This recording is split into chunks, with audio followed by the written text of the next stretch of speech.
Magic flower, alam ko na ang isang wish ko. Pagalingin mo si Ate Joyce. This is unbelievable.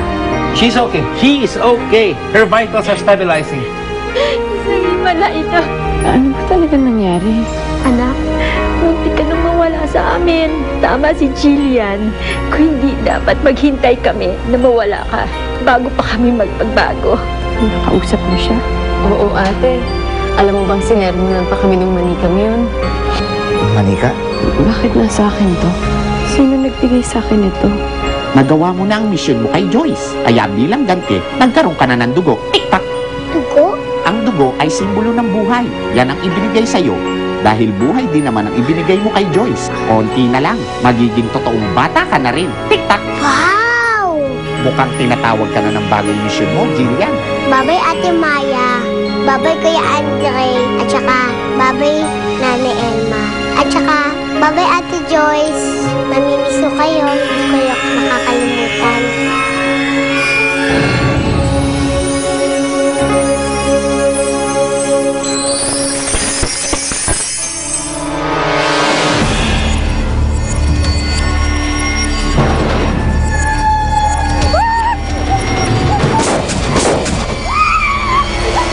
Paano mga marin nyo? Hayaan nyo kayong makatakas kundi papasabugin ulo ng maginang to! Subuko na kayo! Para wala masaktan!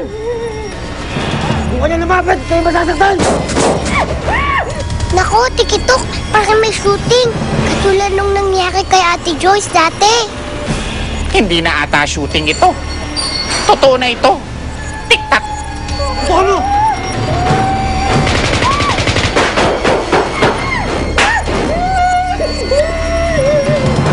Dito na itong mga gagong to. Sigurado ako papatayin nila yung hostages pag hindi sila makatakas. Kailangan natin dito. Kami Lisa. Love my go signal. Karyan mo na. Copy that.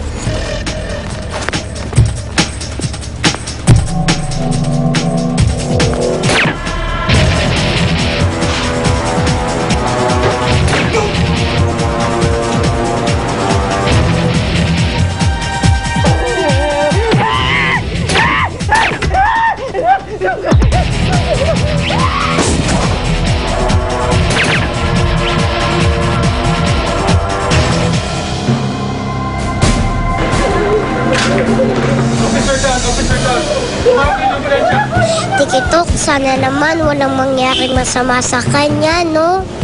Sana nga. Tik-tak!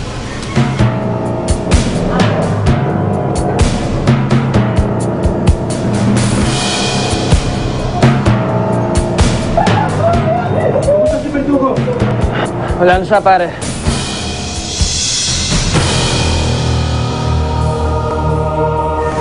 Sir, marami pong salamat sa pagsagip mo sa aming mag-ina. Marami po talagang salamat, sir. Wala akong naman. Ginagawa lang namin yung trabaho namin. Sige po, alis na po kami.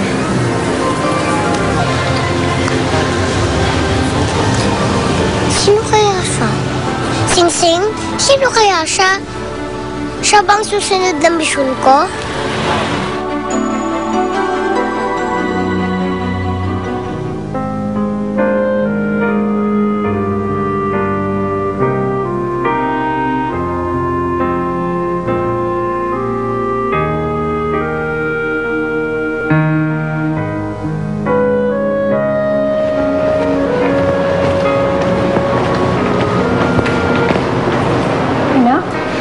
Ang tagal naman ni Tatay.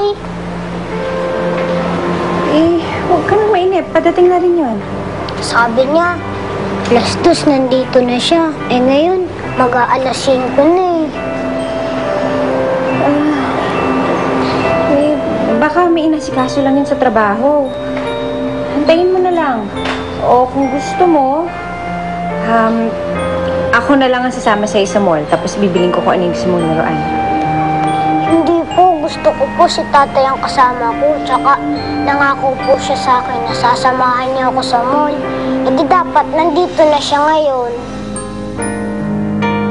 Mabuti lang at sa wakas, nahuli natin yung leader nila si Verdugo. Ilang buwan din natin tiniktikan ang operasyon nila. Oo nga eh. Ano, may nakuha ka bang intel sa kanila? Kung may iba pa silang kilalang accomplice?